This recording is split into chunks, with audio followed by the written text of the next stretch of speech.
Assalamualaikum warahmatullahi wabarakatuh. Alhamdulillahirabbil alamin wassalatu wassalamu ala asrafil anbiya'il mursalin wa ala alihi wa sahbihi ajmain. Bismillahirrahmanirrahim. Alhamdulillahirabbil alamin arrahmanir rahim. Maliki yaumiddin. Iyyaka na'budu wa iyyaka nasta'in. Ihdinas siratal mustaqim. Siratal ladzina an'amta 'alaihim ghairil maghdubi 'alaihim waladdallin. Amin. Tuan-tuan dan puan-puan, hari ini marilah kita berbincang berkaitan dengan satu isu yang menjurus kepada kalbu, hati manusia yang dicipta oleh Allah Subhanahu wa taala. Tuan-tuan dan puan-puan, Nabi sallallahu alaihi wasallam, Rasulullah juga dibersihkan hatinya oleh Allah Subhanahu wa taala melalui malaikat. Mengapa Muhammad sallallahu alaihi wasallam, hati baginda Rasulullah dibersihkan oleh Allah Subhanahu wa taala melalui hikmat malaikat? Kerana Muhammad itu adalah contoh tauladan. Muhammad itu adalah pemimpin. Muhammad itu adalah khalifah. Muhammad itu adalah menunjuk jalan yang benar, siratul mustaqim. Muhammad itu adalah pembawa usrah. Muhammad itu adalah pejuang. Muhammad itu adalah penunjuk kebenaran. Muhammad itu adalah membawa keadilan kepada manusia. Muhammad itu adalah kesejahteraan. Muhammad itu adalah pencipta segala manusia, keturunan, demografi, agama, etnik, rupa maupun di kalangan segala kerajaan empayar yang wujud pada ketika itu. Tuan-tuan dan puan-puan, bagaimana kasihnya Muhammad sallallahu alaihi wasallam kepada umat manusia? Bagaimana sayangnya Muhammad SAW kepada seluruh alam ini? Bagaimana Muhammad SAW berusaha keras berdakwah, membuka jalan kepada umat Islam. Muhammad mahu berdakwah, membawa satu perubahan, bukan saja dari segi aspek akidah maupun agama, malahan membina satu tamadun bangsa. Rasulullah telah meninggalkan kenikmatan Islam, kebenaran Islam kepada umat pada hari ini. Tuan-tuan dan puan-puan, maka Muhammad sallallahu alaihi wasallam dibersihkan hatinya oleh Allah Subhanahu wa taala untuk memperlihatkan kepada kita bahawa sesungguhnya hati Muhammad itu sendiri mestilah dibersihkan. Maka kita tanya pada diri kita, bagaimana pula hati kita? Tuan-tuan dan puan-puan, kita yang memiliki hati, kalbu, bersihkah hati kita? Hati saya, hati tuan-tuan. Ada hampir 6 perkara yang pernah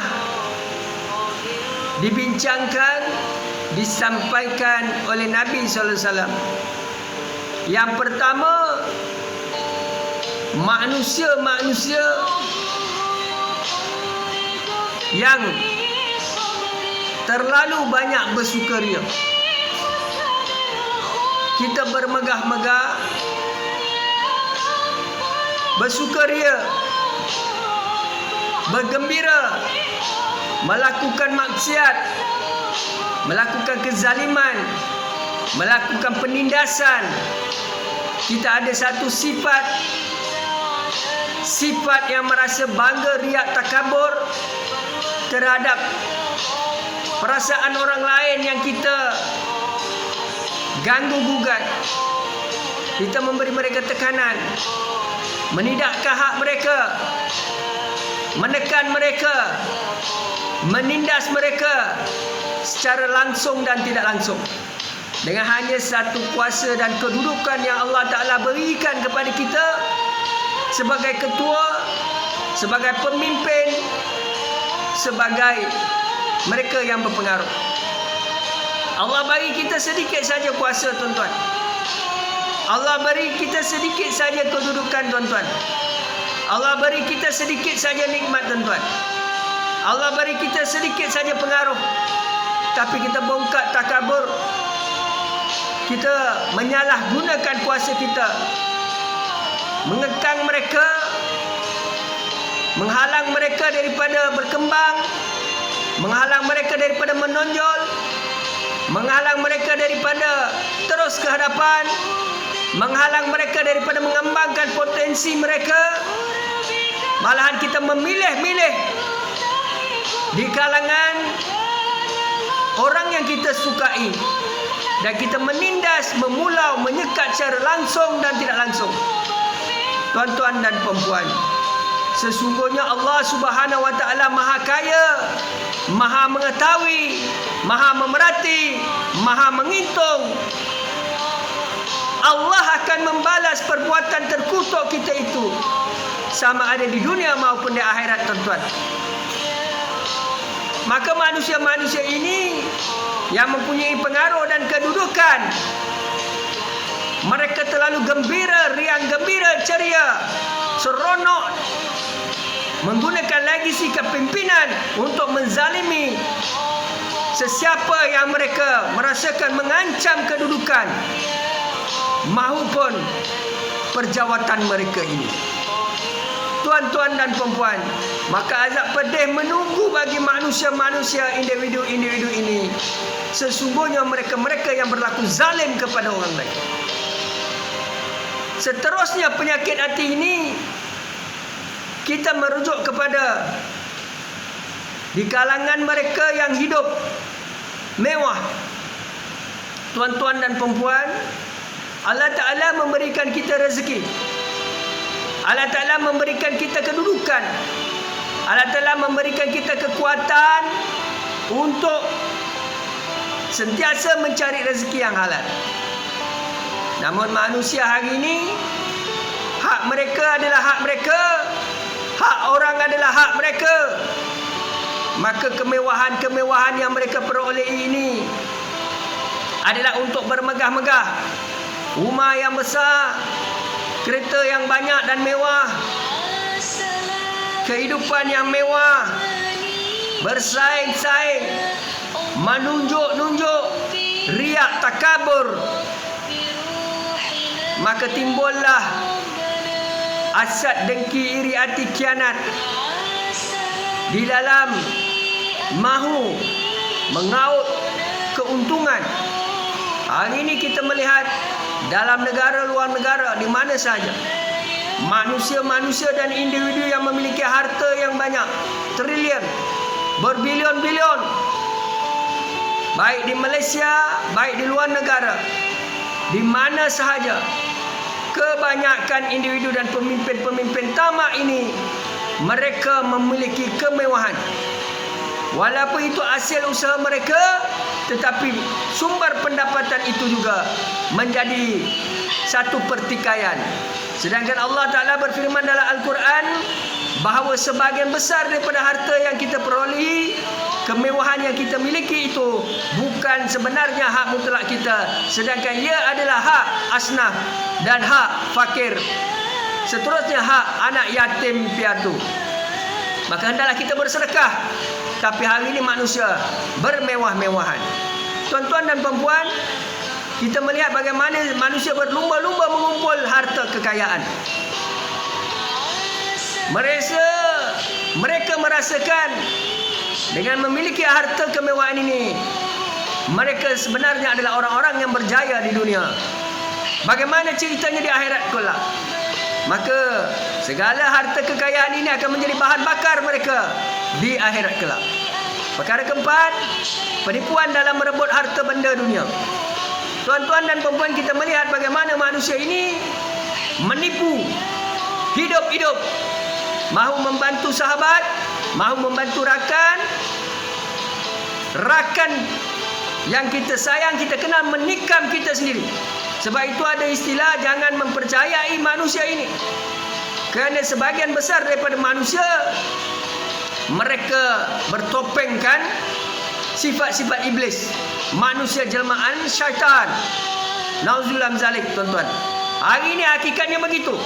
Berupa manusia, hasad, dengki, iri hati, khianat, mengasut, seterusnya bertopengkan kepada akidah Islamnya ini. Maka kita perlu hindarkan diri daripada menyerupai syaitan dan iblis, tuan-tuan. Kita istighfar, astaghfirullahalazim, astaghfirullahalazim, astaghfirullahalazim. Ramai manusia hari ini yang bertopengkan agama, tetapi mereka ini bersifat iblis, yang mana mereka menjalankan sifat-sifat yang kita sebut sebagai seakan-akan baik, tetapi di belakangnya menikam saudaranya sendiri, melakukan khianat, hasad, dengki, iri hati kepada orang lain. Perkara kelima, wujud elemen penyakit hati ini saling marah-memarahi. Saudara, baik dalam adik-beradik, jiran tetangga, masyarakat, komuniti, pemimpin-pemimpin dalam negara, kita melihat ada masalah penyakit hati. Apabila timbul marah, dendam, kesumat, maka berlakulah di situ sifat dengki, khianat, iri hati, cemburu. Baik dalam organisasi, baik dalam keluarga, baik dalam kejiranan, dalam komuniti, JKK maupun masjid dan surau. Perebutan kuasa, cantas menyantas, hasad, dengki, khianat ini cukup sukar untuk kita hapuskan, tuan-tuan dan perempuan. Maka sifat iblis ini mudah melenteng, mudah marah, mudah khianati antara satu dengan yang lain, berlaku berleluasa, tuan-tuan dan perempuan. Maka sifat marah ini adalah sifat iblis. Kita tak dapat apa yang kita mahu, kita melenteng. Begitu juga kita memiliki kuasa, kita tidak dapat menyenangi kelebihan orang lain, penonjolan orang lain. Kita yang memiliki kuasa menggunakan kuasa memarahi individu berkaitan. Seterusnya perkara yang keempat yang Rasulullah sebut, dengki mendengki sehingga menzalimi satu dengan yang lain. Kalau kita melihat dalam rumah tangga, bagaimana wujud manusia-manusia ini, tuan-tuan, dia tidak boleh melihat kita bahagia. Dia tidak boleh melihat kita memiliki anak, isteri. Dia tidak boleh melihat kita sehat. Dia tidak boleh melihat kita berjaya. Dia tidak boleh melihat kita mendapat pujian. Dia tidak boleh melihat kita naik pangkat. Dia tidak boleh melihat kita bahagia laki bini. Maka dengan itu, tuan-tuan, hati-hatilah. Hati-hatilah dalam media sosial, dalam apa saja medium. Jangan terlalu menonjol, memaparkan gambar isteri, anak, kebahagiaan, apa yang tuan-tuan miliki. Sifat manusia, rambut sama hitam, hati lain-lain, tuan-tuan. Khianat, hasad, dengki, iri hati, cemburu memang ada pada semua manusia ini. Cuma peratusan berapa banyak kedengkian, tahap darjahnya itu kita tidak pasti. Manusia memang tidak pernah dibersihkan hati seperti mana hati Rasulullah dibersihkan 3 kali, tidak pernah dicuci. Maka manusia seperti kita memang ada sifat hasad, dengki, iri hati, khianat, tuan-tuan. Tak boleh tengok orang lain berjaya. Maka sifat dengki mendengki di kalangan manusia ini menyebabkan antara kita zalim menzalimi. Di kalangan adik-beradik, jiran tetangga, komuniti dan masyarakat. Untuk itu kita harapkan supaya kita insaf dan bertaubat nasuha. Sama-sama kita beristighfar. Astaghfirullahalazim. alladzi la ilaha illa wal hayyul qayyum wa atubu ilaihi. Astaghfirullahal azim alladzi la ilaha illa wal hayyul qayyum wa atubu ilaihi. Insya-Allah tuan-tuan, sekiranya bermanfaat, sama-samalah kita kongsikan.